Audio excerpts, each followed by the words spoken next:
Syahrir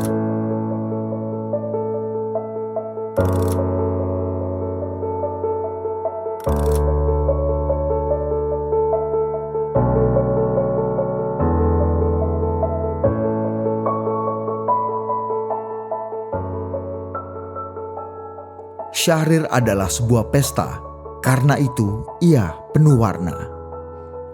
Dalam pesta, orang berpindah dari satu meja ke meja yang lain, dari obrolan santai ke diskusi yang serius, dari tawa kecil ke gagasan besar. Begitulah Syahrir. Ia tidak bisa dipaksa masuk ke dalam kotak. Ia ekonom, dosen di Fakultas Ekonomi UI, aktivis, pelaku pasar modal, pemimpin partai, penasehat ekonomi presiden, dan mungkin juga seorang selebritis. Ciil, begitu ia disapa, berselancar nyaman di antara ombak pasar bebas dan intervensi negara, di antara liberalisme dan sosialisme, di antara diskusi dan pesta, mengarungi dua dunia tanpa kehilangan akal sehatnya. Ia begitu luwes dan bijaksana dalam bersikap, yang membuatnya tak bisa dipaksa masuk ke dalam kotak. Karena bagi Syahrir, akal sehat adalah fondasi utama dalam berpikir dan bertindak. Ia percaya akal sehat diperlukan publik untuk melihat politik sebagai gejala sosial yang biasa, tak perlu dipertahankan mati-matian hanya karena ideologi, doktrin, atau karisma yang kerap membuat orang buta dan mengabaikan realita. Elemen rasionalitas harus menjadi variabel penting dalam kehidupan publik. Ini kan luar biasa di Indonesia.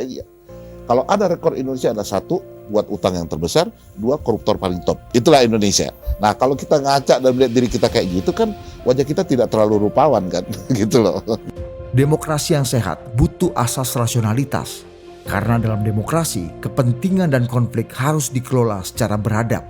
Kekuasaan harus diuji secara akal sehat, bukan dipertahankan melalui paham doktriner yang membuat kita sesat. Tapi politik akal sehat ini tak selalu nyaman bagi mereka yang senang bertransaksi di ruang-ruang gelap kekuasaan. Karena dalam kehidupan yang penuh transaksi, sistem peradilan tidak akan pernah melahirkan keadilan. Proses hukum berhenti di ruang-ruang gelap saat hukum dijadikan komoditas. Misalnya ketika suasana sedang baik, tiba-tiba keluar keputusan Mahkamah Agung, Tommy dibebaskan, ya kan? Itu betul-betul menyinggung rasa keadilan manusia dan akhirnya indeks saham juga berubah.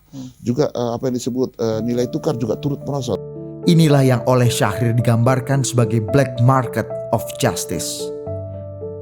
Dan disitulah ekonomi kita mustahil tumbuh sehat dan bersaing secara global. Di tengah kekacauan politik dan ekonomi, muncul perdebatan klasik tentang relasi negara dan pasar. Banyak aktivis demokrasi yang menolak campur tangan negara dalam politik, tapi malah menuntut negara hadir penuh dalam ekonomi. Syahrir tidak terjebak dalam dikotomi ini. Ia memandang negara perlu hadir secara proporsional untuk menjaga demokrasi politik dan menata ekonomi dengan bijak. Negara tidak hadir untuk bersaing dengan pasar, tetapi hadir untuk memastikan tata niaga yang berkeadilan. Negara hadir sebagai fasilitator, bukan aktor dominan. Syahrir sangat pro pasar, tapi dalam hal kebutuhan pokok, ia melihat perlunya peran negara. Ia bebas, tak terkotak-kotak.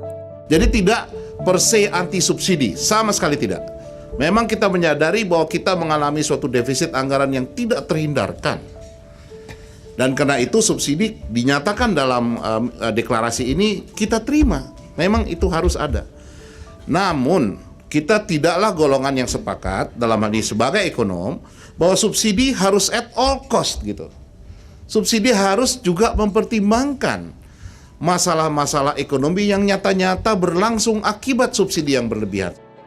Kini kita merayakan kehidupan Syahrir dengan gelora, sukacita, dan rasa hormat atas sumbangsihnya bagi negeri yang begitu ia cinta. Karena pada akhirnya, warisan Syahrir adalah pesta akal sehat yang harus terus kita rayakan agar politik kita tak melupakan rasionalitasnya, agar ekonomi kita tak mengabaikan rasa keadilannya, dan agar demokrasi kita tak kehilangan jiwanya. Jangan kehilangan akal sehat gitu loh. Akal sehat itu jangan sekali-kali kita hilangkan.